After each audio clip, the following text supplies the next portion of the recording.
Okay, look, Black Adam was originally predicted to make like 100 million its opening weekend or something. Like those were the long range predictions. Hmm. Let's not forget that we live in a world where Doctor Strange and the Multiverse of Madness opened to 187 million. Yes. Hmm. For those of you who aren't familiar with numbers, 67 million is roughly one third of that. A bit Yeah. more, but Hmm. not hugely more. Yeah. So if when the original target, like I remember seeing predictions that it was going to have a big opening. Hmm. When the expectations get lowered and it beats the lowered expectations, that's better than missing the lowered expectations. A lot of embarrassing movies like Lightyear have done that recently. Yeah. Yeah.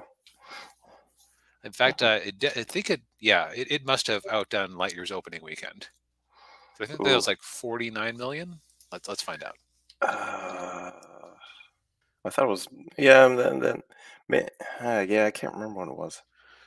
Let's see here. It was Lightyear 50. opened to 50. Yeah, okay, so it comfortably beat Lightyear Hmm. despite having the same budget. So that's something. Also, Lightyear's sold less than $2 million in combined Blu-ray and DVD. Oof. Oh. Uh, all right, but let's get back to this. So, and I have nothing against. Actually, you know what? I do have a few things against this movie. Hmm. Mostly, DCEU has not been to my liking. Hmm. This sounds like it's more DCEU because it was made in the style at the time. So it it kind of well, I had a mini tirade last week where it's like you're giving a Justice Society movie to Black Adam because the bigger actor is in it, Yeah. so he gets to be an anti-hero. They actually had a I actually saw a clip that someone took out of that Crypto movie, which is really funny because Crypto himself was played by Dwayne Johnson, where you have Crypto talking with Black Adam's pet dog. It's like I'm an anti-hero. It's you you do you're morally complicated. You do whatever you want to, eh, but but often for good. That just sounds like being a villain.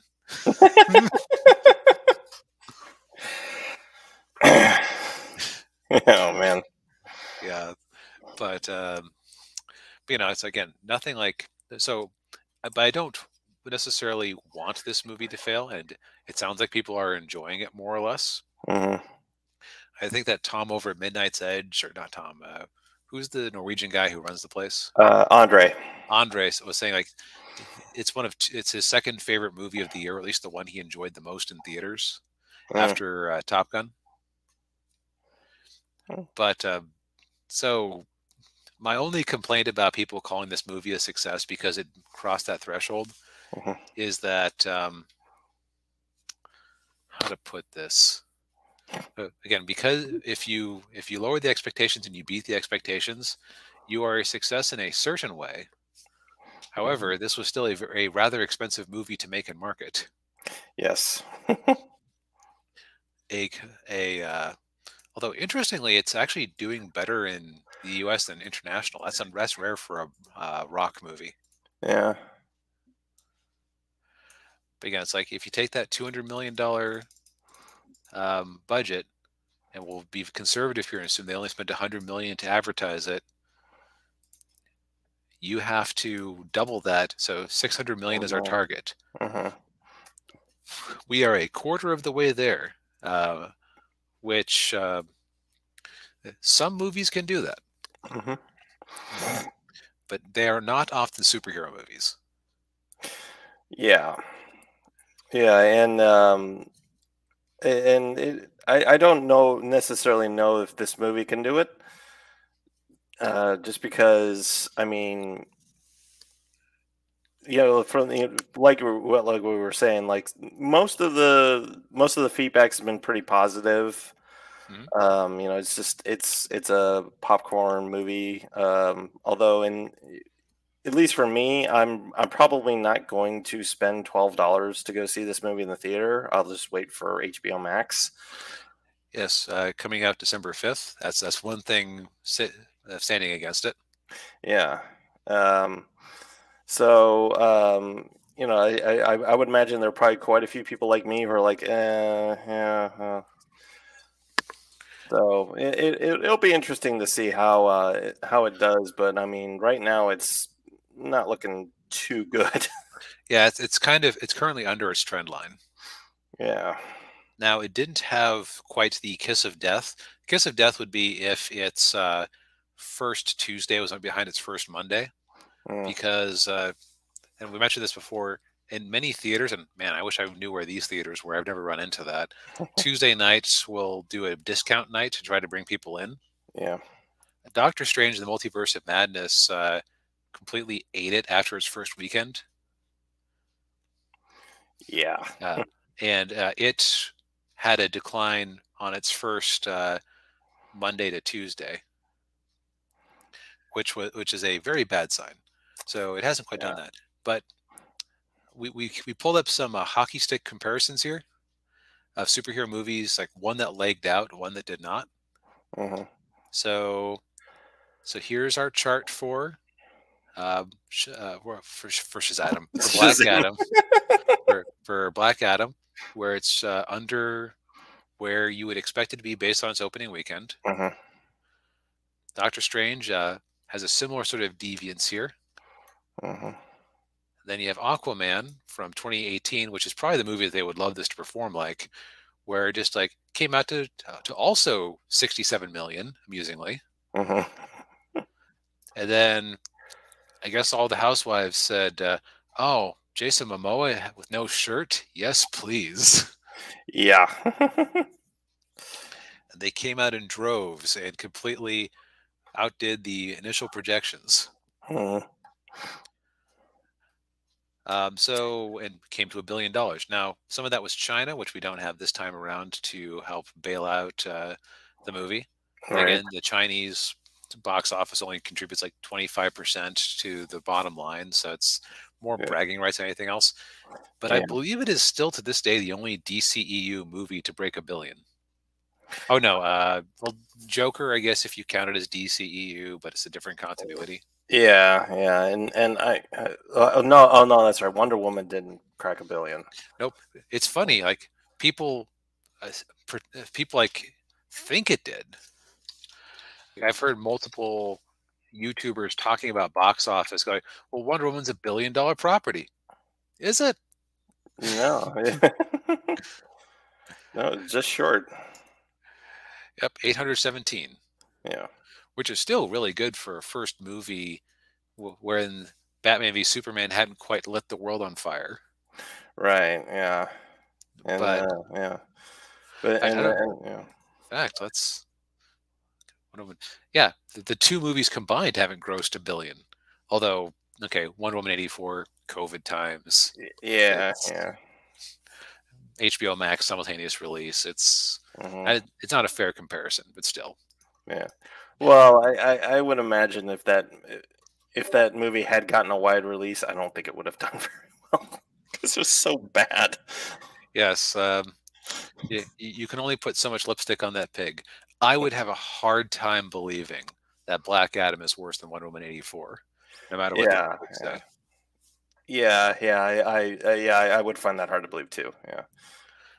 Also because, man, that movie made me depressed for days afterwards. Yeah. just a Yeah. just a Yeah. bad general week. Yeah. It did not make for a great Christmas for me. Yeah, but Um, now here's the thing: the trend could buck because the difference the between Aquaman and Black Adam is time of year it was released. It came out closer to the holidays, so for movies released when people are working and going to school, mhm. the weekends are a bigger deal. Yeah. So we'll just have to see. Yes. Yeah. We'll be keeping an eye on it. Yep. Uh, so I guess despite my misgivings about the DCEU, I don't want this movie to necessarily bomb. I didn't necessarily have a whole lot wrapped up in it, and I probably will see it once it's on streaming. Yeah. but it's also like, let's not get ahead of ourselves and start pretending that this is a success because it cleared its hurdle by 7 million. Yeah, yeah, yeah, and I kind of feel like one side of the the culture war is using this as a you know as part of their you know a part of their their battle in it, sort of like what they did with Alita. Yeah, Yeah, as soon as you said that, I was like, wait a second, I've heard this argument before. yeah. Battle Angel Alita. So now I'm curious. Yeah, Battle Angel Alita did not break even. Mhm. It's because, we'll just go 170 million times, we'll be generous and just say the 50% budget for advertising. Yeah, so that would have been over 500 million. Yep, even like at the time they got a higher percentage because they weren't doing day and date release nonsense yet. Right. But even then, it's like if we divide it by point, we'll just be very generous to say 0.6. Hmm. 0.6 you'd do it, but that's still too high. Yeah. Probably edged over it with Blu-ray and DVD sales, but it's like Hmm. it was a fun movie. It was good. It wasn't amazing. Yeah. We aren't getting a sequel, unfortunately. Yeah, that sucks. Yeah. Or if we do get a sequel, it's going to be some sort of straight to Disney Plus or Hulu or whatever. Probably Hulu. Yeah. Yeah, but I wouldn't say no to it. But it's also Yeah. like you have to be realistic. Like that's kind of what we do here. Is we're not necessarily about, oh, this movie deserves to do well. It's more like hey, rational lens of reality. That's Yeah. what's going on here. Yeah. Yeah. Exactly. Yeah. Well, that was thoroughly depressing. But, Yes. so I guess all I can say is that if you really want more Black Adam, go take your family members to go see it. Hmm. And Yeah. then when it comes to HBO Max, watch it 3 times in the same weekend because that'll plump the numbers up because they also measure how well received it is there. Yeah. Yep. Yeah. But yeah. So on to more DC news. Yes. Speaking of things that performed well on HBO Max,